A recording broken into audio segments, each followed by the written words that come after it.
What is up, guys, and welcome to the Casual Wrestling Show, the #1 wrestling show meant specifically for casual wrestling fans. Each and every week, I, the Notorious Nerdy D, topple the biggest questions in pro wrestling alongside me, my beautiful wife, LevelUp Lauren. What's up, y'all? We're looking at each other again. I know. Makes you kind of happy. I don't know how comfortable I am with this situation. I could stare in your eyes all day, baby. Oh, God. Don't do that. Don't do that. You can find this show every Wednesday night on YouTube and on your favorite podcast networks. If you enjoy the content, make sure to join the Casual Community Discord group. The link will be in the description of the video. I struggled there. I got lost in the intro there. And make sure to hit that pretty little like button on this video. It helps us get into the YouTube algorithm and continue to grow the show. Lauren, let's talk some wrestling. Okay. So first thing I want to talk about today. I think I got 5 things I want to do here today. The first of is there's been some Twitter action, some Twitter wars going on. Now, I'm not a fan of the Twitter world because I think the Twitter world is the absolute fucking scum of the earth we live on, because Twitter is the place where these anonymous people get to jump to the most polarizing opinions they can possibly fucking find. And it's just this like back and forth echo chamber fighting between conservatives, Democrats, IWC, casual wrestling fans, fucking hardcore video game players, casual video. This world exists, and it's this fucking toxic place where people can just fight with no consequences. Like, you know what I mean? Like, it's hard. It's hard for our generation to understand, because we go like, no, fucking meet me in person. I'll fuck you up. Bring it outside, bitch. There's a generation this Twitter generation that just feel like they can say whatever the fuck they want. And the latest thing I saw is somebody on Twitter tweeted something to the extent of like, I'd like to see Sasha Banks back in the major leagues. Something to that extent. I don't know the exact tweet or quote or how it was said, but it was this insinuation that by going to New Japan Pro Wrestling, Sasha Banks had essentially taken a step backwards out of the major leagues of professional wrestling and gone to, I guess, I wouldn't call it amateur, but it's a step down is what he was saying. Like the minor league. The minor league. There you go. Minor league of professional wrestling. I don't want to be that guy, but I'm going to be that guy. Be that guy. There's absolutely no fucking argument to be made here. You cannot make an argument to this. There is a hierarchy to professional wrestling. There is a order of operations in who is the top dog and who is on the bottom of the food chain. And this isn't an IWC casual fans discussion. This is literally reality. This is what it is. Like, you can't argue this any other way. And the hierarchy is simple. And the IWC will hate this, but this is the hierarchy of professional wrestling.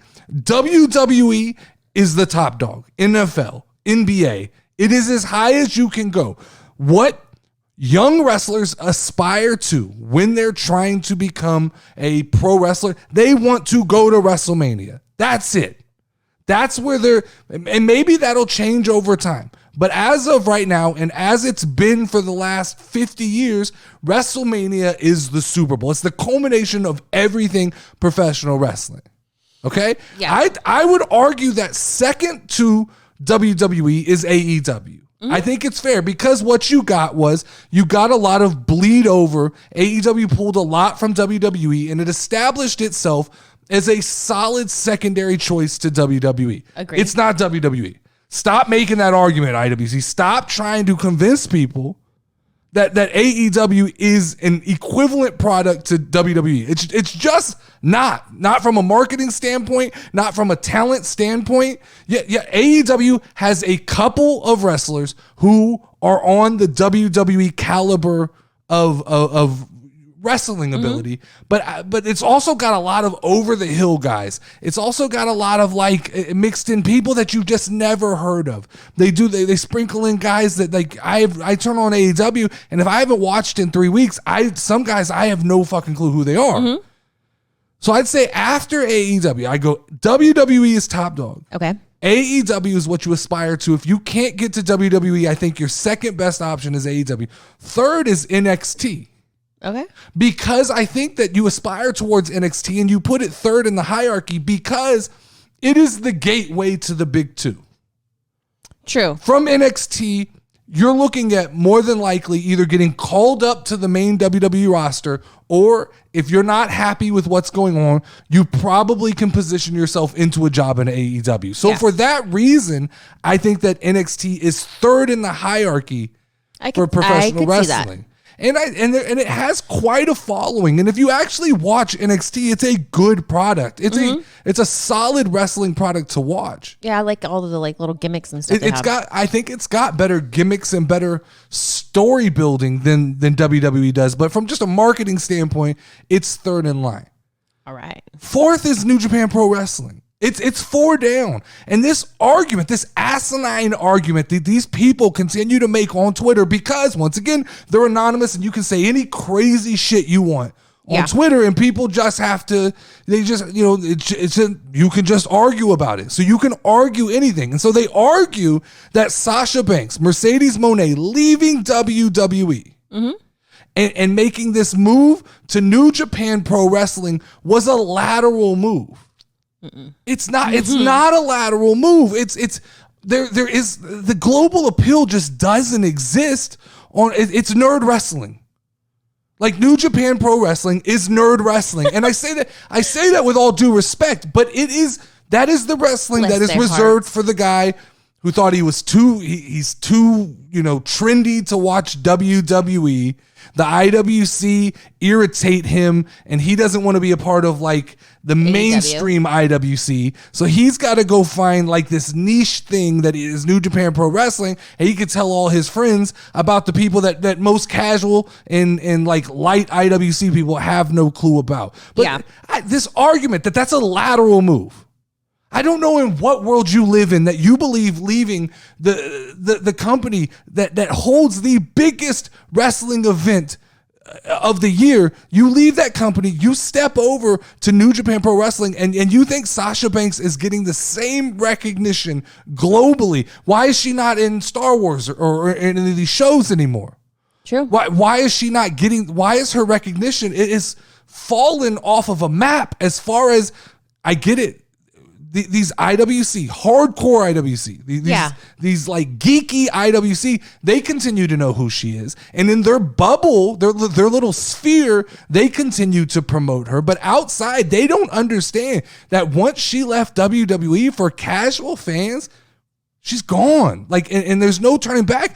And we're not looking at it. And WWE, as far as trying to make the argument here, WWE has the most historic and iconic wrestlers of all time.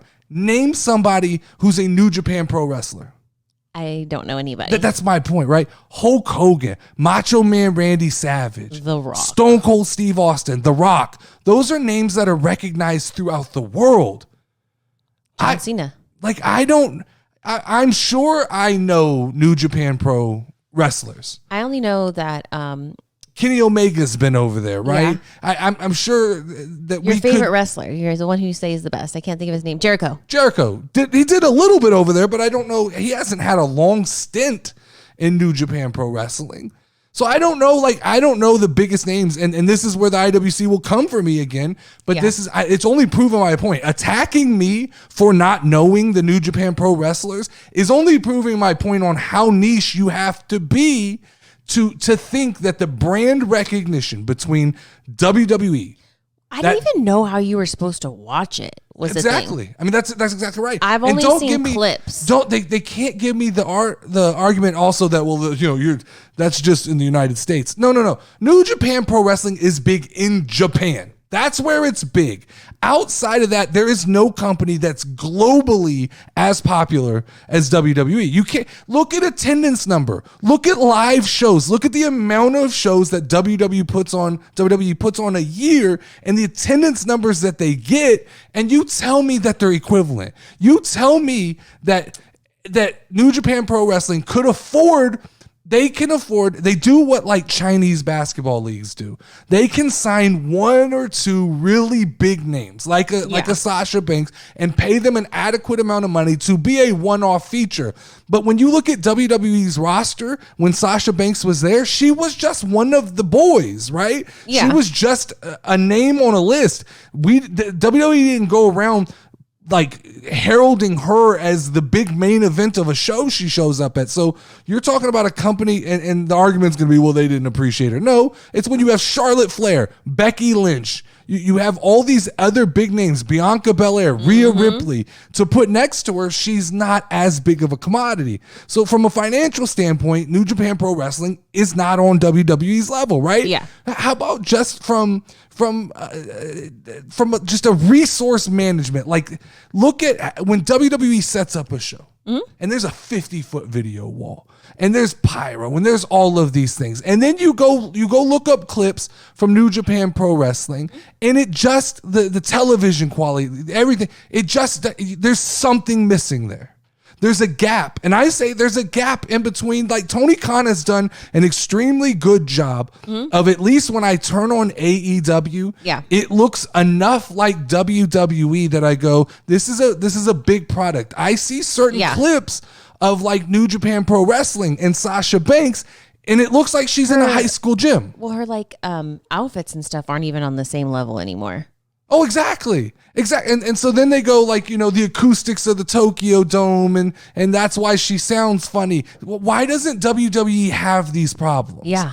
It's because just the amount of probably staff and people that are in charge of every little thing it's just not the same. Then you make the argument for AEW, right? AEW was emerged as the second contender for all the reasons that I stated, right? It is the like looking close enough to WWE, getting enough. I know, like, I talk shit about Tony Khan and this idea of like when he first came out and said, we're not going to hire every WWE star that leaves WWE. And then he turned around and he hired every WWE star that left WWE, which is, I still think that's the right decision, because if you want to look like the big boys, you got to have some of the big boys. Yeah. So getting some of those names made it feel recognizable. I go over there and I can see, oh, that's Rusev, right? That's Miro. That's Chris Jericho. I know that name. I know these guys. I've seen these faces on WWE. Yeah. So it's an instant boost of credibility for AEW. But then NXT even,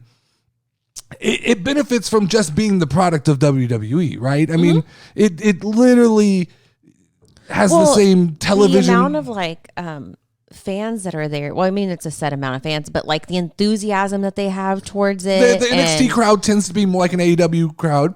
I mean, I get it. The argument is always, well, like, you don't know the rules for like New Japan Pro Wrestling. You're supposed to be silent. All right. Well, then that sounds fucking boring to me. That's my point, right? Like, cool. That's great. But a silent crowd does not build excitement. Like quiet hand claps?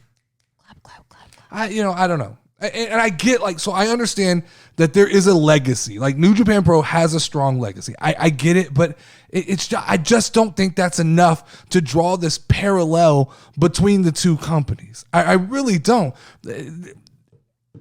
If New Japan Pro was on the same level as WWE, I would know what it was. I have enough knowledge of professional wrestling, and I watch enough professional wrestling, and I read enough professional wrestling that if it was in the mainstream, it would hit my radar more often than it does. Yeah. People laugh because they go, you're not a casual fan. I really am. Mm-hmm.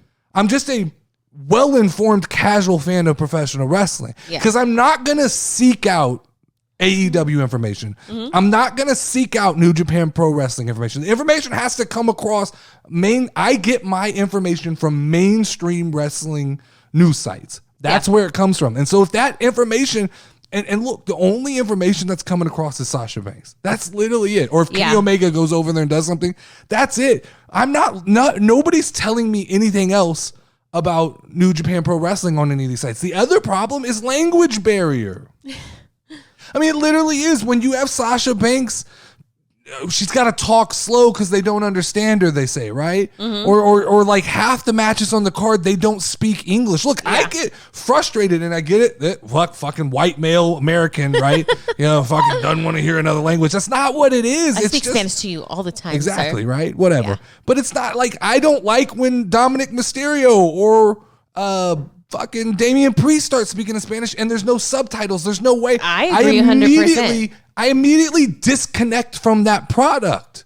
I mean, I'm like Mexican, but like when they went into like that whole language barrier, I knew what they were saying, but I could just imagine how the other people felt. Well, I'm the other people. I disconnect, and I get it. Like, fine, if that's not for me, that's great. But I can only imagine that I am WWE's core audience. Yeah. Right? I'm a dad. Yeah. I'm in the age range. I'm male. So I'm pretty in tune with, like, if something happens and I pull back and tune out, I'm pretty sure that, like, I get it. That's for the Puerto Rican crowd. That's fine. Yeah. I understand. I can understand that. But if your entire show has language limitations, that's hard to overcome. It's hard to overcome not having the financial power that, like, especially even having Endeavor behind them. Like, WWE is going to be unstoppable. It is going to be hard for these other companies to catch up, especially Tony Khan, New Japan Pro. It's just, I hate the argument. I absolutely hate the argument that it's a lateral move. It's not a lateral move when you go from WWE to AEW. It's definitely not a lateral move when you go from WWE to New Japan Pro Wrestling. I don't think it's a lateral move when you go from AEW to New Japan Pro Wrestling. Yeah, I agree. I think that's a step back. And I know that, like, one of the big problems, and this is the argument, everybody, the forbidden door. They love that term, Lauren. Forbidden door. They love this forbidden. Guys should be able to wrestle in multiple promotions. No, they shouldn't. You know why? Because it's exclusive. And when you're exclusive, it means more. If a guy can wrestle 1 week in AEW and the next week he's on New Japan Pro Wrestling, he's not exclusive. So you don't care. You begin to become a fan of maybe the person, but you don't care where he's wrestling. You just want to see, quote unquote, Bryan Danielson wrestle. It wrestle. also makes, like, the belts mean nothing, right? Because if you're a champion over here and then, like, you're a loser over there, then are you really a champion? It feels like it does, and maybe that's a part of pro wrestling. But to me, the idea has always been, like, NBA guys don't go play in China when the season's over. NBA makes sure to lock these guys down. They want exclusive rights, and it's not just injuries, because the argument's going to be made that it's injuries, but it's not just injuries. The argument can be made that, like, the NBA doesn't want LeBron James playing in China because once he plays in China, he's a shared asset. The WWE doesn't want to build up Roman Reigns and make him into a megastar, and then 2 weeks later have him on New Japan Pro Wrestling, and they begin using that to promote their product. The exclusiveness is just another reason that elevates you above, that you can operate on a single roster. You can create your roster, have a show that is on the top of the professional wrestling world, and you don't need to share wrestlers. I mean, it does feel like every so often, we have this New Japan Pro and AEW event where it's almost like, in order to gather new fans, it's like part sharing. They're sharing pieces. Like, oh, maybe if we do this Forbidden Door pay-per-view, we'll get some new Japanese fans and they'll get some new American fans. Whereas WWE is just like, hey, pack up the show and let's go do a show here. Yeah. That's to me. So, I mean, I get that New Japan Pro has its following. And it's on the internet, and it's Twitter guys, and they love it, and they'll fight for it, and that's great. That's great for their audience. But I think it's asinine that they make an argument of a lateral move, and that they attacked this guy on Twitter. Like, I saw him defending himself over and over again. Like, guys, I like New Japan Pro, but it's not the same. Like, at some point, and I get it. Like, some of these guys, they make a living doing this shit, so they can't. But my first thing would be, hey, fuck you. Right? Go fuck yourself. Like, what I say is my opinion. I probably am fucking smarter than you. And so my opinion holds some weight, especially if I'm this guy. Yeah. And it doesn't feel like that. All right. Second topic of the day that I wanted to talk about here, Lauren, was, and our Discord was talking about this a little bit, Okay. and it got me thinking, and I had already been thinking about it a little bit, so it was interesting to kind of see that other people had acknowledged it. But it was there's been a lot of injuries in women's wrestling in the last couple weeks. It's weird. I don't know, and I don't know if there's a phenomenon to it, if it's completely random. I don't know. And so like the question that I wanted to kind of talk about was, how do we explain all of these injuries? How do you begin to explain it? I had some arguments that people aren't going to like. Okay. Tell me. And I decided this last week that I'm not going to hold back anymore. I've kind of the last couple months decided, well, I got to walk that straight line. But I'm not. I'm going to say what the fuck I want to say. And then if people don't like it, hey, man, turn me off and go find another podcast. It's fine. Like, I don't care. I'm not doing this for money. It's never been about money. It's been about saying what I feel. So here's argument number one. You're a woman. You tell me if I'm wrong or if I'm sexist. Argument number one is just resiliency.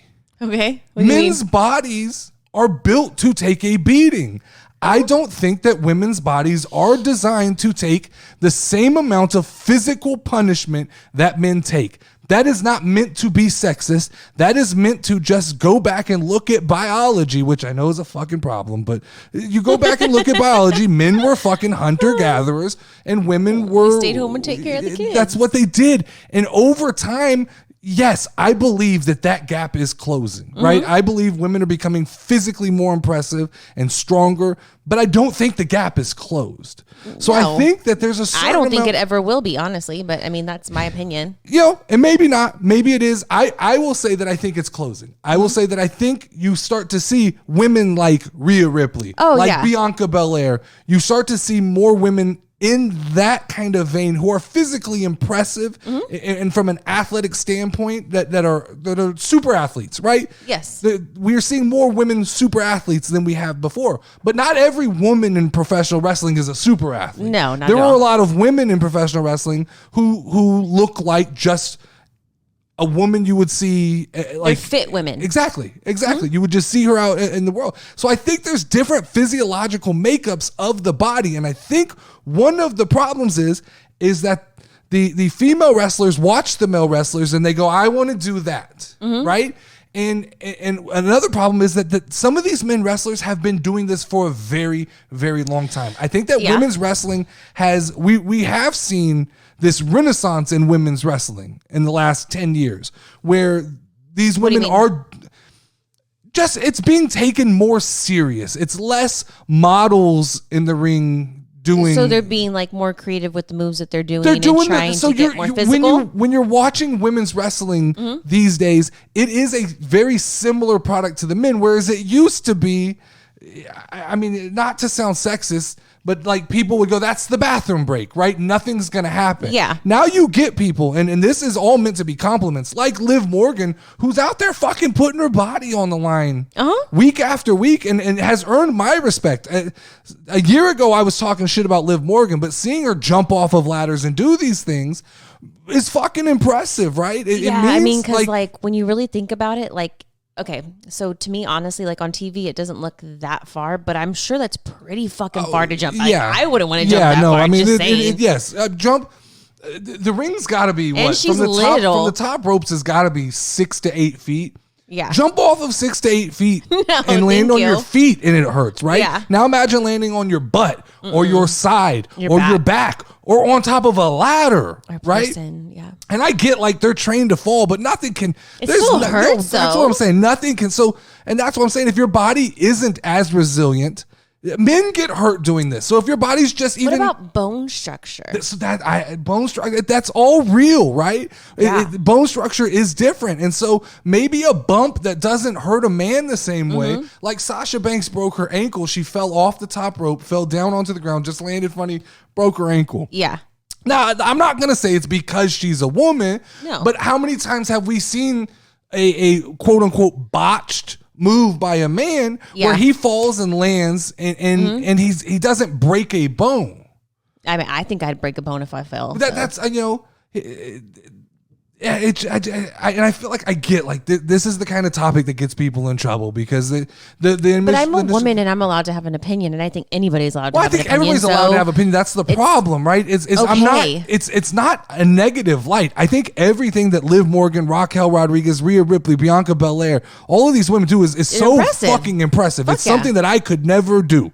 And I've considered at one point in time to be, I was a high level athlete, Division I athlete, and I can recognize how impressive what they do is. That doesn't mean that I can't try to understand why certain things are happening, why these women are getting injured, and why these things are happening. And it doesn't mean that I can't take into consideration that one thing I was trying to go into a little bit earlier was you have guys who have been wrestling for 25, 30 years. Yeah. And so something that they do, where be it jump off the ropes, flip off the ropes, something that they do, they may have done 5,000 times. And you have people, I don't want to name a name, but you have wrestlers who've been wrestling 4 or 5 years, and they go, I want to do what he does. I want to do that cool flip. And they do that flip, and they've done it maybe 75 times. So the risk of injury has to be exponentially higher based on the amount of time you've spent in a ring. Now, lack of experience. I will go one step further. Okay. For men and women, the amount of stupid things that professional wrestlers do that don't pay off is absolutely too high. Okay, like what? Jump like Drew McIntyre front flipping out of the ring onto a group of other men is not that impressive. It honestly, every time he does it, I think it's stupid because I'm like, you're 6'6". Yeah. You don't need to do that move to impress anybody. Save that thing for Ricochet, who has the body and the physical makeup of a gymnast. Yeah. Whereas when Drew McIntyre does it, I cringe because it's literally just if in the world there were percentages. I've always said this would be a hilarious thing, right? If people had percentages over their head of like how close you are to injury or death even, right? And so Drew McIntyre jumps over that rope and flips. That thing's got to go up 75, right? That number's at 75 as he flips over the ropes. Whereas when Ricochet does it, I don't know what it is. I feel like that number's at like 20. Yeah. I feel like Ricochet can twist himself. He's like a cat. Shit. Fuck yeah. Yeah, he's like a cat. He can twist himself out of a bad situation. And so I go, the amount of things that these wrestlers do, especially bigger guys, it doesn't pay off. Some of these things, Kevin Owens is a guy who does this, right? It feels like Kevin Owens is one of those guys who has to take something like a dangerous bump to get going. How many times do they slam him on the edge of the ring? Like every night. And that's so dangerous. There's no give there. Like you have to understand that ring gives the middle. The middle is the sweet spot. It's soft, right? The closer you get to the outside, it's like getting slammed on the concrete floor. And he takes one every night. And I'm like, we don't have to do that, Kevin. We don't have to do that for you to get over. You're over already. So the amount of like Cody Rhodes jumping off of the top rope onto a table that's, 16 feet. Logan Paul, like how you've got to know that number above Logan Paul, every time he goes up there and you talk about a guy with inexperience, it's the same argument I make for like some of the women's wrestlers. He's probably done it 12 times. Well, one move, didn't he say he was just like, he didn't land it before? Yes. He said like, that he worked on it. Go. He was like, I'm still going to try this. I'm still going to do this. And so you have to know. Now with Logan, I get it. It becomes a spectacle because we don't expect that he could do it. When Liv Morgan jumps off the top rope, down onto the ground, onto a ladder, onto another person, that has to be, if we're putting that number, like if this was a video game and we could see test numbers, it's got to be like 80s to 90s, right? Like there's got to be disaster in the path. Yeah. So I feel like I don't, tell me if I'm wrong. Tell me if that's sexist. I don't think so. That like, I don't think. I think the experiencing could be on both parts, right? I do think that physical makeup plays a big part in the amount of injuries. So stay with me on the experience thing because I want to go a little deeper into that.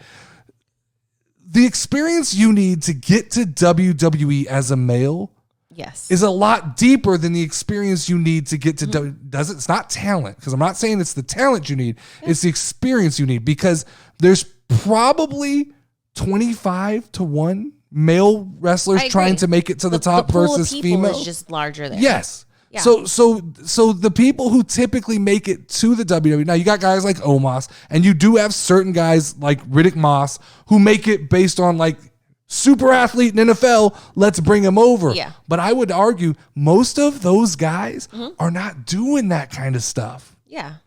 Like, look at Corbin, football player. Yeah. He's not doing a lot off the top ropes. No. Look at Riddick Moss, football player. He's not doing a lot off the top ropes. Omos is grounded. He's also 7'7" or whatever. That, you know, but if you look, for the most part, the guys who come, Roman Reigns, he's not, you know, taking these crazy bumps because they haven't done it for a long time. Then you get someone like Liv Morgan, or I'm just going to Liv Morgan because I think that she does a lot of things that are extreme these days, and that can lead yourself to injury. Okay. Well, I have a question, right? Like, so when you pose this question, like, why are there so many injuries? The first thing that pops in my head, like, is there a commonality with like somebody they're in the ring with? No, so much of it's freak accident, I think. Okay. That's the problem. And the argument has to be made that like men get injured too. So wrestling has, if you just look at probably the percentage of injuries that happen in professional wrestling, it's high to begin with. You're doing these crazy stunts. Yeah. So I was trying to just from a logical standpoint, figure out if there is something that has to do with like Sasha Banks falling off the top rope. That's nobody's fault. Yeah. It's not her fault. No, she slipped. Happens. It's an accident. It's going to happen. But the fact that she falls, breaks her ankle, is there like a physical attribute to that? Because I've seen other people fall, but I don't know. And that's just my perception, is that possibly physical makeup, experience, and those things do play into women striving to have the same caliber of matches. Last thing before we get out of this topic. All right. Go back and look at the WrestleMania match between Charlotte and Rhea Ripley. Okay. Yeah, so many times I grabbed the edge of the seat because they pulled off things that were phenomenal, right? Yeah. Their level of talent is higher than most. If two other women try those same things, they might kill each other. Yeah. Same with two other men, though. Yeah. I just think that that some of these women strive so hard to prove that they can do what the men do. Yeah. That it does sometimes it can cause problems. Now, if you look at most of these injuries, I don't know how Shayna Baszler got hurt. I don't know how Ronda Rousey got hurt.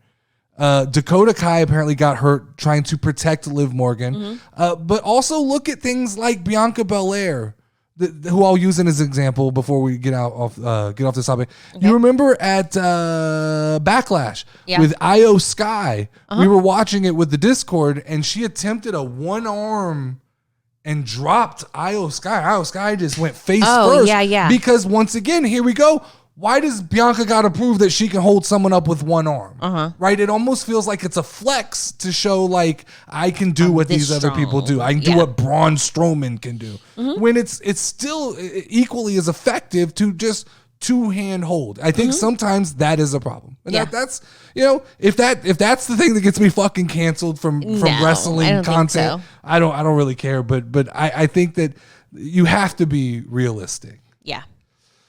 All right, third thing I want to talk about today, Lauren, was Money in the Bank. I'm skipping Night of Champions. I'm not skipping it in reality. I mean, mentally, I've moved past Night of Champions because I think I've got a pretty good handle on how everything plays out. You know, we've got matches like I don't think there's going to be any big surprises. Well, you've got matches like Rhea Ripley versus Natalia.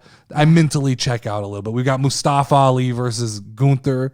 I mentally check out. Like, you know, the only thing that I think is really bringing me to the show is going to be the Bloodline stuff. Just because I want to see how that progresses. We got Brock Lesnar breaking Cody Rhodes' arm, apparently. So now we got another injured Cody match, which, you know, it's a little bit of an eye roll for me. They haven't said for sure it's broken, right? I don't know. Okay. They're playing it up, though. Yeah, I mean that's we were talking, and I told you I saw that. To be like it's, you know, and I told you earlier how I foresee that going. I think that it's Cody won the first one by accident, right? Yeah. Brock is going to destroy Cody. He's going to destroy Cody in this Premium Live event, and then we're gonna get a rubber match at SummerSlam. I think Cody will be injured for Money in the Bank. That keeps him out of the Money in the Bank match. All right. So they don't have to play around with him there. That's what I feel like. One other thing I want to talk about while we're talking about Night of Champions, and I want to move on to Money in the Bank. They got to cut this shit out with multiple main events. Yeah. So at Backlash, it's not a fucking main event then if there's more than one. They sold us on 2 main events because they wanted Bad Bunny and Damian Priest to be a main event. There was only 1 main event. The other match is just a match. This time they're telling us this premium live event features 3 main events. No, it doesn't. It features 1 main event and 2 other matches that you don't know where to put on the card. So you're going to call them all main event. They're not all main events. Have 3 first place. No, you can't. There's 1 main event. It is the main event. That is, I mean, it's just, you can't have it's 3. The main event. Then why not just call them all main events? Because how do you feel if you're Rhea Ripley and Natalia? Hey, you're not a main event. Yeah, sorry, bro. Every other match on this card is a main event. You're not a main event. I don't like that. You're cool. So I want to talk about Money in the Bank. I want to take a second to talk about Money in the Bank. I want to talk about who I think... I don't want to say who I think is going to be in the match because I'm never good at that because it's always... I always want to put the 5 people who are most likely to win because that would be the most fun because you wouldn't know who's going to win. Typically, they put 1 or 2 that have an opportunity, and then they surround it with guys whose chemistry is good in the ring. But I want to give you, and kind of bounce these off of you, the 5 names that I think are potentially would work as Money in the Bank winners. Starting with the men. Number 1, I got Logan Paul. I've liked this idea of Logan Paul winning Money in the Bank. I like the idea because Logan Paul could hold WWE hostage. I've always said him carrying around the title would be good publicity. But I think there's an intrigue if he carries around a briefcase. I think that there would be question if carried around the world with him. If he always had it with him. If on his podcast it was always sitting next to him. And every person who saw that podcast goes, "Hey man, what is that briefcase?" And the cool thing about Money in the Bank is he can just show up when he wants to and tease going after the champion. And it's more than likely going to be Seth Rollins who wins that championship. And it's more than likely that Seth has it for a while. And so a rematch of Logan Seth is nothing that anybody would be upset about. Yeah. So you could tease that for a while. That would be I don't good, think it's happening. It'd be good though. I don't think it's happening. I like it, but I don't think it's happening. Second, I got Austin Theory. I think it would be fun to see a redo of Austin Theory. You think? Yeah, because he got fucked out of it last time with the situation he was in.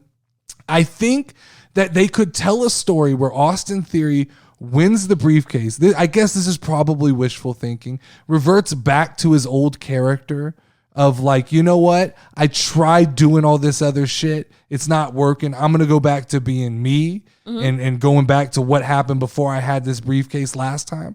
And I think that could work. I think that's wishful thinking. I don't think Austin Theory wins, but I put him up there as somebody who would be interesting to win it for a second time, back to back. I don't think that's been done before. Jey Uso. Oh, I would like that one. So this is the only person that I think gives me an intriguing kind of thought line going off of the world heavyweight title. Because I think essentially whoever wins Money in the Bank is going to challenge for the new belt. That's where that belt's going to be the one that gets challenged for, and Roman is going to continue to kind of hide in the background. But what about a dynamic where, Roman has kind of been on the Usos as of late? A dynamic where Jey Uso goes and wins the Money in the Bank, and Roman starts to become schizophrenic about he's always looking over his shoulder at Jey. Every time he's there, it's one of these, like, if Jey moves, if Jey makes a move, he's on top and he's watching it. And I think that could play out long term. You could play that a long time where Jay's like, "Hey, cool, Us, chill. I'm not coming for you. I'm going to go get that other title." But it turns out that, hey man, WrestleMania 40, Rock versus Roman. Yeah. Roman beats The Rock. He's standing there. Jey hits him in the back with the Money in the Bank. Pins Roman.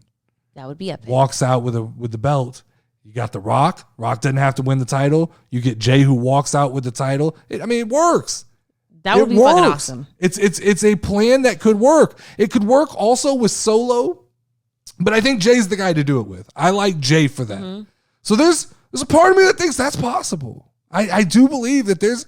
I mean, they've got something going on there. I don't know what it is. But I'm going to keep my eye on this. If Jey Uso gets put into that ladder match, I might be interested. Here's one. Okay. Dominik Mysterio. No. How much fun would it be for Dominik Mysterio to win Money in the Bank? The optics of people. Because Rhea Ripley stepped in? No. Everybody, Judgment Day. Judgment Day comes out, destroys everybody in the ring, and they gift the Money in the Bank to Dom. He goes up, gets it, crowd's booing. They hate him. Every week, Dom comes out, holds it up. They boo him. They hate him. At some point, Dom cashes in because of Finn and Damian. Mm-hmm. Okay? They beat up Seth Rollins at some point. They leave him just dead in the middle of the ring. Dom walks out, puts his foot on top of Seth. 1, 2, 3. Now Dominik Mysterio is the world heavyweight champion. Oh, that would get so much hate. The pictures of Rhea Ripley with her title. Okay. Dom with the other title. The Judgment Day win the tag team titles. We've got another bloodline. Yeah. You've got your new bloodline. I always said the Judgment Day have the potential to get to that level. Here it is. Once again, I'm laying this out beautifully. You want Dom to be a protected bad guy? Then have him win that title, and every time he defends it, have Judgment Day cause a problem that allows him to retain. Have Rhea Ripley help him out. And when you're ready for him to lose that title, you have Judgment Day turn on him. You have him as it's happening. You see this change in Dominik where he starts to believe he's the guy. He starts to try to become the leader of the Judgment Day, and they're finally like, hey, chill, dude. Chill. You're not that guy. And either Finn or Damian beat him. Oh, no, but that shit sounds really intriguing. I mean, I can't help it. I feel like you should be a WWE writer. I can't help it that they won't hire me for this writing position. I mean, I know it. Oh, you're following you like, yeah, that could be so cool. Last is LA Knight. And LA Knight should win it because LA Knight should win it. Because LA Knight with it, as bad as creative is, he'll make it fun. Just on his own. Oh, yeah, because just him cutting promos. The coming out, all of that stuff, him doing that on a weekly basis. It doesn't take a lot of work. He's a force to be reckoned with. He's a personality. He's a gimmick. He doesn't need a lot of creative input to be entertaining. So while all these others work, they involve WWE actually fucking writing a story. And sticking to it. LA Knight's a kind of just break in case of emergency. Give him the briefcase. Let him come out week after week and talk his shit. Yeah. He could do it to Roman. He could do it to Seth. He could do it to whoever. It works. So that's the men. For the women, I think it's a little more murky for me there. I don't. Okay. The women's division is in a little bit of a mess because they just haven't built up credible people to hold the briefcase, and you've got these two champions who are extremely strong, and I don't foresee either champion having the title taken away. They're selling Bianca as the longest reigning women's champion of the modern era. She's going to be the new Roman Reigns of the women. Which means she probably holds it through WrestleMania. I don't foresee Rhea Ripley as too much of a commodity to have somebody beat her this soon. So I have more than like Chelsea Green. Okay. She could have the briefcase and complain. She could continue to try and cash it in, and bad things happen, and then she goes back to management and complains about it. And the women's Money in the Bank almost becomes a little bit comical until maybe at some point she accidentally, when they're ready to take the title off somebody, accidentally wins and then loses the belt the next night to somebody else. Seems like that could work. But then you have to dig back into the bag of regulars, right? Charlotte Flair. If you're going to put Charlotte against Bianca at some point, it makes sense to do it with Money in the Bank. Yeah. Charlotte seems like somebody who from a heel position could tease Money in the Bank well. Becky Lynch could do the same thing to Rhea Ripley on the other side.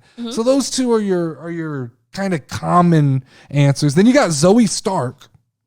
I kind of like her. I do. I do didn't too. like her in NXT. I didn't either. I'm with you 100%, but there's something about this character that they've brought in. They did a good job.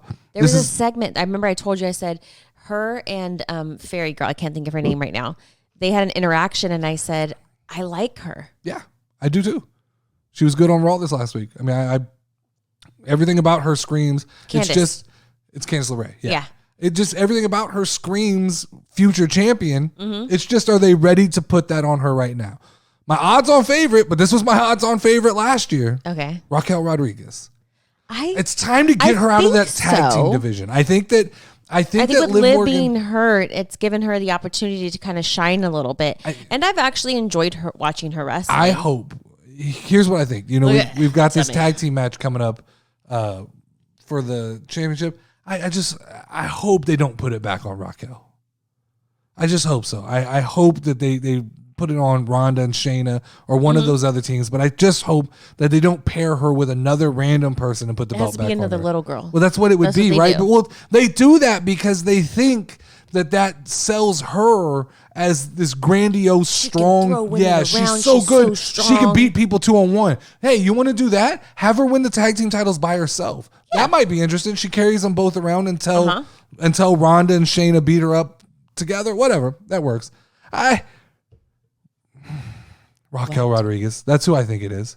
Oh, I think it's going to be LA Knight and Raquel Rodriguez. That would be cool. Refreshing. I've seen other people say, who was it? I don't want it to just be. I saw Zelina Vega and Cody Rhodes. Okay, that's very weird. I don't like that. I think Zelina had her time. I like Zelina. She just doesn't come off as a strong contender or somebody who could run around with the briefcase and be scary. Yeah. Cody, there's just so many. I mean, so that's where size matters in the girls' division exactly. too. That's exactly right. All right. Women's division. Let's move on to topic number 4 here, which is this is my AEW. I'm going back to having a mandatory AEW topic. Okay. So Tony Khan came out earlier tonight, announced AEW Collision. This is the new Saturday night show. He announced it is going to be in Chicago, Illinois. Surprise, surprise. Surprise, surprise. So we know who's going to be there now, right? This is what I love. I love that, like, Tony Khan comes out on... So every single show is going to be there? No, just the first one. Okay. The first one. So remember I was explaining to you, what he did was he announced the cities for like 2, 3, 4, and 5. Didn't announce one. Yeah. That's how they were able to write that article, which I don't know if it's true or not, and that's not what this is. The article about like them struggling for ticket sales. The struggle was they didn't know if CM Punk was coming back or not. Being this is in Chicago, CM Punk is coming back. This is a CM Punk show. Should have just called it Punkville. AEW, CM Punk. This isn't a surprise, con man. You're not like, I love that he shows up gripping his microphone, all fucking nerded out. Yeah, no, he wasn't like that to this time. Really? This time he was like, it was like he had fucking Adderall or something. Because he was just like, he didn't breathe. He didn't fucking breathe during the med. Like, he did. I just want to tell everybody that first episode of AEW Collision is going to be at the United Center in Chicago, Illinois. If somebody told him, like, hey, Tony, I feel like someone had to, like, you can't be so excited about every announcement you make. But, like, this isn't a surprise. The fact that they're not announcing CM Punk, it's the same song and dance. Surprise! I wish they would have said, it's going to be in Chicago, Illinois. CM Punk is returning. You know, like, this is, we're going to have a celebration, all this stuff. But to think that, like, the problem is CM Punk is much more polarizing than he was. So how shitty would it be if we all thought CM Punk was going to be there and then he wasn't? No chance. You don't think so? That crowd in Chicago will hijack that show and chant. He has to get CM Punk out in the first hour. Or they'll begin to his name the whole time? Every other match that comes on, they will be chanting CM Punk for the rest of the show. Yeah. So, I mean, there's no surprise. You don't go to Chicago without CM Punk when people are expecting CM Punk. It's a recipe for absolute disaster. So the fact that he says, like, I see people on the internet speculate, it's not speculation. It's CM Punk will be there. He will be in Chicago, and they're doing the same song and dance. This, oh, is he here? Isn't he? Is he here? Is he there? It's like, no, he's there. But why does anybody, any IWC member, think that this is going to end up any different than any other CM Punk run when there's been no change of infrastructure inside of AEW? There's been no policies put in place. There's been no discussions between Punk and the Elite. That's basically Tony Khan said, CM Punk, you come back, I'll give you your own show. The Elite will be on their show, and we'll just cross our fingers and hope that nobody gets angry. He looked so nervous making the announcement on Dynamite. Like he just it almost was shaking. And it has to be because in the back of his mind, he knows this is ultimately disaster, right? Here's the problem, Lauren. Right now you have Dynamite, which is a very respectable wrestling program. It gets pretty good viewership. The ship runs smoothly there. You have a Friday night show that they're just almost pretending like doesn't exist at this point. Yeah. That's absolute dog shit. Okay? Nobody's watching Rampage. It is a bullshit second hour or second show for AEW that nobody's watching. And now somehow somebody convinced Tony Khan that, hey man, if you just do another show on Saturdays, people are going to come. Like what time is it going to be at? I don't know. It's a good question. I don't know. 10 o'clock in the morning. That's probably, it's probably Saturday night, but I just it may get TiVo'd, but I just don't see a ton of the AEW. Well, I guess a lot of them live in the fucking basement, so they probably have time to watch this. They got in between their Dungeons and Dragons and things like that. I like Dungeons and Dragons. I know, I'm joking.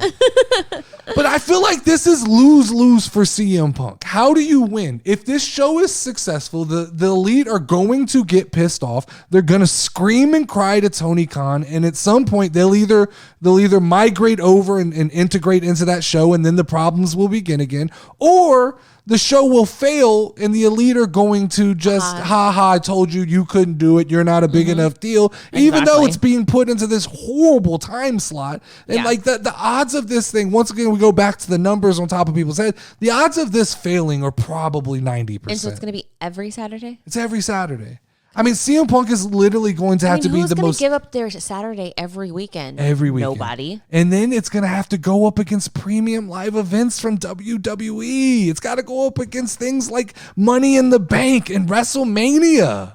What, are you just going to cancel those shows? Or are you literally going to try and run it up against WrestleMania Night 1 and see that like nobody's watching the numbers you? That come out are like you had 45 people watching to 45 million, and like 30 of them's last name was Khan. I don't get it, Con man. I don't understand.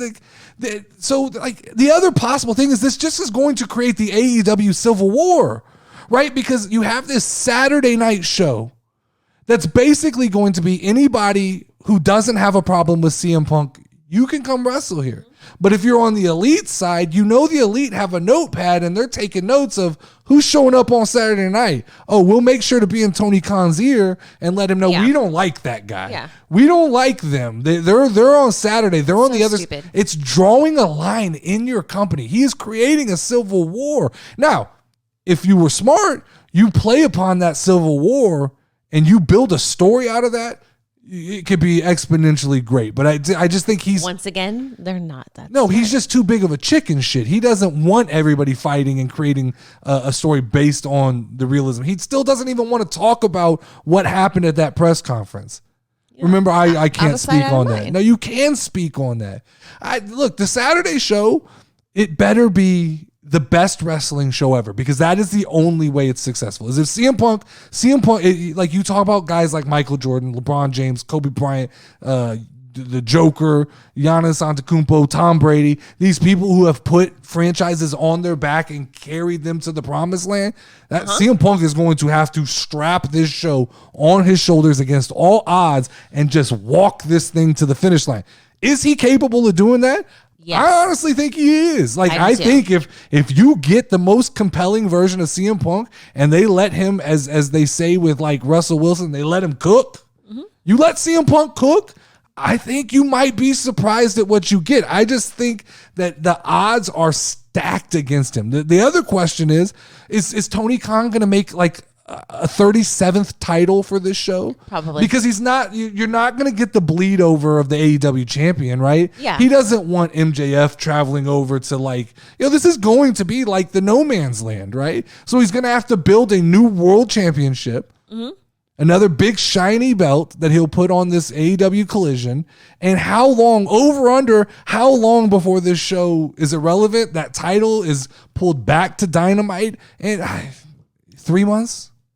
I give it 3 months? 6 months. CM Punk, I don't know if CM Punk at 40-something years old has the motivation to carry that. If he has that fuck you mentality, if he has that I'm going to prove the world wrong, he can do it. But if he's at all exhausted by any of this stuff, I think that like in 3 months, he's like, this isn't worth it. I think if the elite start like tinkering and like sabotaging, because like I said, they're going to be making a list. They're going to be sabotaging. They're going to be in the ear of people. Like, don't go wrestle over there. That, I've heard that if you wrestle on Saturdays, you're doomed. You can't win a world title. Things like that are going to happen.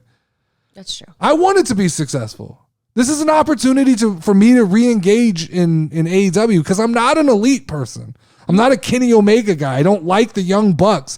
I like MJF. He's not enough to sell me on watching the product every week. CM Punk, call me a mark. Something about the 2011 run of CM Punk. Every time he comes back, I'm going to give it a flip. I'm going to say, you got probably 2 episodes to get me hooked back in. And if not, I'm not going to be a part of that. Last thing I wanted to do on this episode was I put a section in the Discord, or not last thing I want to do on the episode, last thing on this part of the episode. I put a topic, what do you call it? A suggestions box, like a suggestions box in the Discord to let people tell us what do they want to see on the episode. And one of the things that was suggested was last week we talked about gimmicks and how the difference in the Attitude Era and current wrestling was in the Attitude Era, there were very dumbed down, single focused gimmicks. Yeah. That were easy to follow and made for easier storytelling. These days you have generic wrestler 25, 26, 27, 28, 29, 30. Everybody starts to run together. It's what your natural look is like, if you're not as big as Bronson Reed, because nothing's special about Bronson Reed except he's big. He's huge, right? So they sell him on, he moves real big for a big guy. Braun Strowman, Omos. The only thing that defines those characters, they're real tall. That's it. So we were asked to take a deeper look at gimmicks and kind of fantasy book. And what I wanted to do was I wanted to present to you every week. I want to make this a reoccurring thing. Okay. I'm going to fix the gimmick. All right. I'll take 2 wrestlers a week and I'll fix the gimmick for you so that you can see and WWE can see and casual fans can see it's not that hard. Mm-hmm. It's not, they overcomplicate this thing. I want to start you this week with Asuka. Okay. A character who has so much potential. A character who on Twitter built up this idea that she was leaving and coming back and she was going to be different. And now she's coming out in slacks and a button-up shirt with face paint and she's shooting experimental mist. That's where we are with Asuka. Yeah, I don't like that shit. It wasn't enough that like she was shooting poison mist before because that's what they sold us on. This is an experimental. They even said it has chili pepper in it. Okay. That's fucking assault. Like, so is everybody just... What is it, pepper spray? Yeah, it's pepper. Like, so everybody's just allowed to bring that as long as you put it in your mouth. So this current gimmick of wearing the makeup and being a clown, it works. But it's not effective because nothing she does matches the character that she's been given. The thing I think that would make Asuka the most kind of special in WWE would be if they laid into this idea of chaos, right? One week Asuka is very friendly and Bianca Belair's best friend, and the next week the face paint changes and it's different. And she's a heel. Okay. And so we never know, is she babyface? Is she heel? Is she babyface? Is she heel? And I like this idea of chaos and unpredictability with Asuka. I would like to see an Asuka who one week is celebrating with Bianca Belair, the next week she's turning on her, and there's almost, you see... She could do some version of like that mask, the drama and the whatever. Yes. Well, no, I think it should literally change. Like there should be a happier makeup like old Asuka. There should be a darker makeup like new Asuka. But what I would like is an unpredictability in, I'd like to see her interfere in matches that make no sense for her to interfere in and just be laughing. Roman Reigns has a title match. She just comes out and decks one of the Usos. And you go, what is happening with? She's so unpredictable. It should become this thing of like when Asuka comes out. Yeah. You're scared. And what it should become is they used to do this with Sting, where you would like see him up in the rafters. There should be a match beginning, like Bianca Belair versus Zelina Vega, and they just cut and like Asuka's just hanging out in the corner laughing. So there's always this thought, she's not in the title picture. She be what's going on? She should mess up multiple different matches. It would allow for her character to have definition of when you see Asuka, you don't know what's going to happen.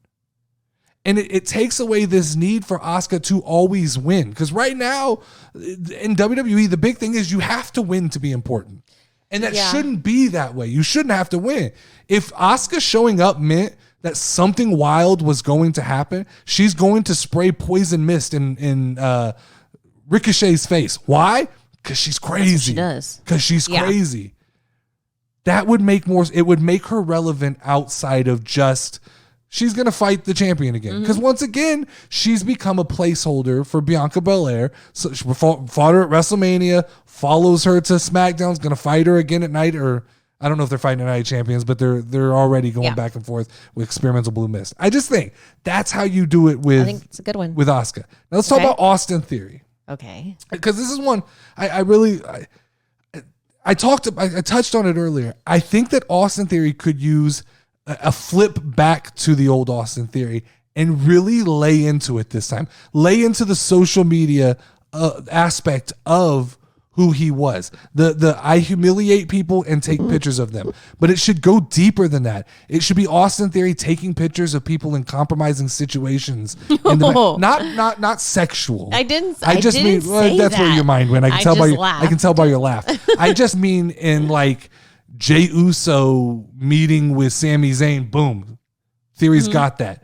I think that character worked to create like conspiracies of what's going on. He should just be a shit starter. Yeah. And then when people get irritated with him, he should be booked in a strong way where he just beats them down, takes a picture of them. The Gossip Girl of wrestling. Yeah, no, really, it works because this idea that he can drag people onto social media, his stories will always continue when wrestling's not on, took a picture of Adam Pearce and you maybe see a contract with part of someone's name on it, right? Just this idea, like social media should have been completely what his character was. Involved in that, and then you'd pay attention to what happened more. United States champion Austin Theory's boring.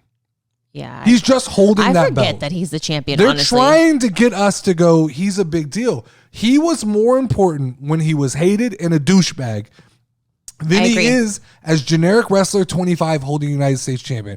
I think, long shot here, you win Money in the Bank, come out, you cut a promo, and you go, look, I was told by John Cena and these higher ups that I needed to straighten up. I needed to do it like everybody said I needed to do it. But you know what? Forget that. I am who I am. Reaches into his pocket, bam, with the Money in the Bank, right? Bam, bam, bam. Someone comes out, beats them down, selfie with them, and then it becomes this new character who, why do they have to be mutually exclusive? Why can't he be super douchebag and super competitive and win a bunch of matches? I would think they would go hand in hand. It makes it even more fun because, you want to hate him, but he continues to win. And I just feel like if you add more social media, add in where he just draws people. He catches fights in the back on his phone. He catches arguments. Conversations that he wasn't supposed to hear. Exactly. I like this. And he comes out and he shit starts, right? Let's say you got the way Dexter Loomis,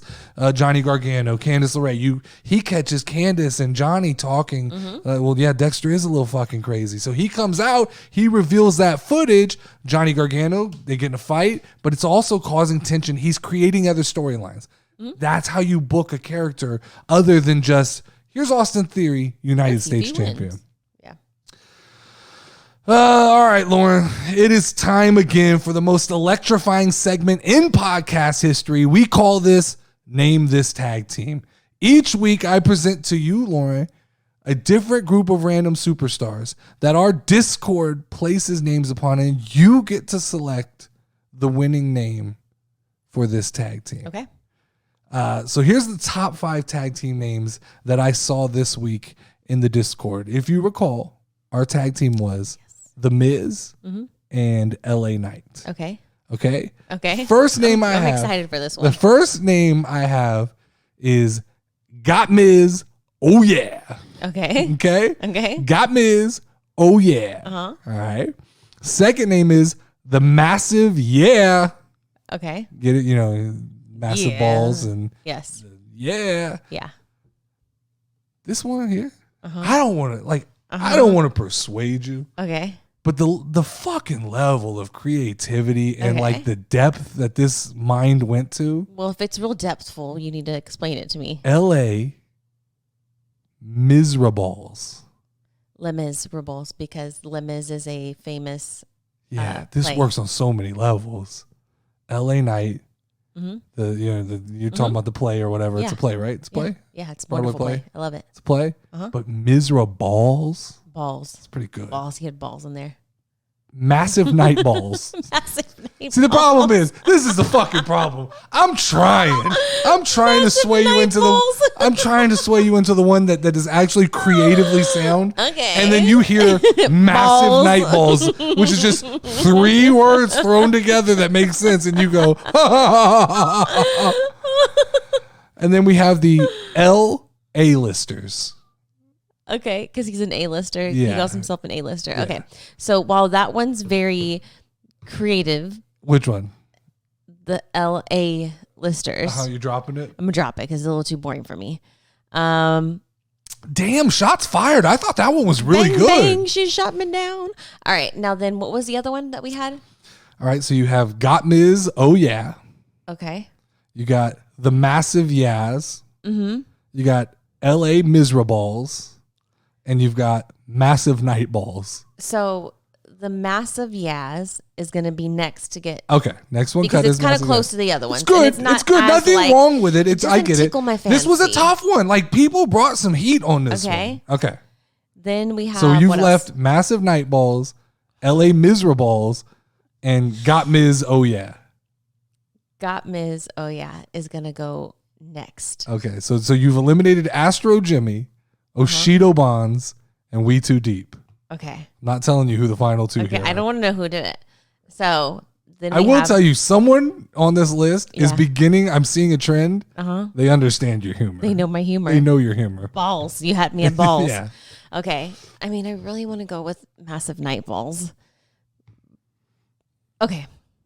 This is what's going to happen, okay? While I really, really, really appreciate the LA Miserables, Don't do it. right? Don't do it. Right? What significance does that play have to either of them?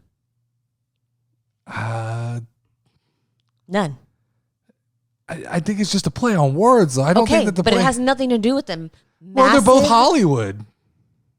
Okay. They're both kind of like actors. They're both LA Knight is like the superstar. Okay, but that play is about this guy who goes to jail. Oh, So are they like This prisoners is and the shit? week. This is the week that you begin I analyzing. got real deep, yeah. You but know why? Massive Night Balls. Massive Night Balls got me. I'm sorry. It I'm makes sorry, total Corey. sense. I tried. Whoever came up with that was a genius. It's fucking Massive so good. Night Balls, like Massive LA Night Balls. That's massive Witters. Balls. Witters. He knows you. He's got the problem here, guys. Y'all gonna have to understand. This game is less about being creative and more about being juvenile, and he understands that at this point. Got him. All right. Massive Night Balls. That's what Massive Night Balls. Massive Night Balls. All right. Next week's team: Uh-huh. Dolph Ziggler, Okay. Baron Corbin. Okay. We'll come up with names of that. I think there could be some good ones. Take your belt. Take your title. You beat me last week. All All right, it's time for 10 questions. Uh-huh. I didn't prep at all for this. I forgot that you were You champion. didn't have to. All right, 10 questions as always. Yes or no questions. If I win, I get my title back. If you, oh, wait, no, I got something to bring up here first. Okay. Now I know why I didn't prep. You cheated last week. I went back and reviewed the footage. I watched the podcast. I watched 10 questions, and I clearly see you glance over and see my iPad, which is I'm glad we're sitting That did this way. not No, I did. I happen. saw it. I've got to go on record. You're the heel in this relationship. No. I'm the baby face of our relationship. No. They all fucking no. They all used to. Sweet, I nice guarantee you. one. No. I guarantee you. They all thought I was the heel of this marriage. It's not. No. I'm the John Cena of this marriage. You're the fucking heel. You're sneaky. No. You glanced over instead of going, "Oh, I saw it. My bad." Still probably would have let you finish and give you the title. You tried to play. I asked you during that. I said, you saw it. No, I didn't. I can't see. I can't. I'm blind. I'll never tell. Blind. I'll never tell. 10 questions. Okay, let's go. Is this person from Monday Night Raw? No. SmackDown? No. Do you understand the rules of this game? Mm-hmm. How can they not be? Are they a free agent? Yes. Now I have to remember who the free agents are? Uh-huh. Keep on asking me questions.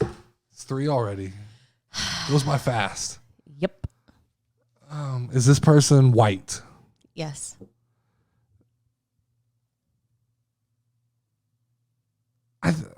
Is this person going to be on Night of Champions? Yes. Did this person break Cody Rhodes' arm? Yes. Is this Brock Lesnar? Yes, it's Brock Give me my Lesnar. damn belt back. You cheating ass. I didn't have to cheat. Oh man. I never cheated. So I thought free agent would be tough. I did not cheat. Okay, we're not going there. Okay. I will post the clip of you looking Okay, I'd like at, to see the clip I'll where bring you evidence. saw I that will bring evidence saw next it. week. Wink, wink. Next week I will bring evidence of your cheating. Okay, yeah. Where you should have been stripped of the title Yeah. immediately. Okay. In fact, this should be 3rd week as champion. Okay. We should ask the commissioner. We should we might have to appoint a commissioner Okay. so that we can take these They'll keep track of our wins. well no, they'll any disagreements they can Okay. they can rule on the disagreements. All right. I thought a free agent would be tough, but I guess I don't know at what point you decided to ask me. so that's what I was going to say. SmackDown? I was going to say starting with that line of questioning was perfect because if I Yes. went any other direction, I'm probably screwed. I would have Getting there that automatically early. assumed, okay, he's SmackDown then. Yeah. I was kind of worried for you. Oh. Ooh. What? That made sense. That if I said Raw, why burn a second question on Yes. SmackDown? I don't know what made I don't know why you. because I was so 'Cause I unprepared. wouldn't have. I was so unprepared that I just pulled the trigger on that. Yeah, that was crazy. That's what champions do. Okay. Instinct. That's what champions do. No. That's all we read my got for you notes. guys this week. Make sure to like and subscribe to this channel. Make sure to check out the Discord to meet other cool wrestling fans and casual fans of everything else. Make sure to check out the other show we have on the channel, The Nerdy D Show, where this week we talked about the rules to making a grilled cheese, which, gonna say, bullshit. Y'all are trying to make me eat mayonnaise. I don't want to do it. I'm gonna do it. I'm gonna try mayonnaise. I don't want to. I think But I y'all should told record me, it. y'all told me that mayonnaise on a grilled cheese is a Delicious. good thing. Now, second to that, nobody has backed you up on putting butter inside of a grilled cheese. There's no other Hey, psychopath. I also make grilled cheese in a toaster, so You did. You know. You did. So check out the Nerdy D Show. We also talk about debated streaming. If you like your shows to come out where you can binge watch them, Yeah. or wait for weekly episodes. That's our interesting. sidekick. Disney sidekicks and most famous Lot person. lizards. Lot lizards. We did talk about lot lizards. That wasn't an official topic, It wasn't. but there is a deep conversation on lot lizards on this It's a week's must episode. see.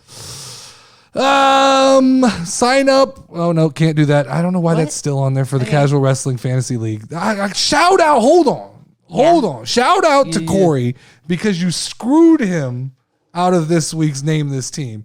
But Sorry, this man Corey. took over the fantasy league and has saved me from this nightmare. Okay. Like he's got it under control. He's got the records. He's putting up this man came in, swooped in like a superhero and officially just saved the fantasy league. Was in shambles.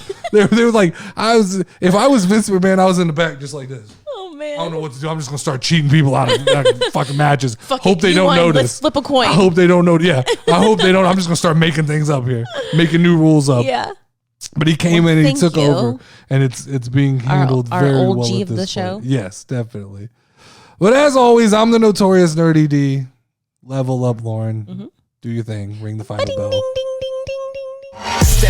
ring. If you ready, let's go. Hey, casual wrestling community show. You already know. Talking WWE. Keep it rolling and hosted by Notorious Nerdy D. Dope show that you gon' find. Tune in cause it's online. Hit 'em with a figure 4 leg lock, power driver or clothesline. We bringing that heat like for show. But you should already know the casual wrestling community show. Let's go.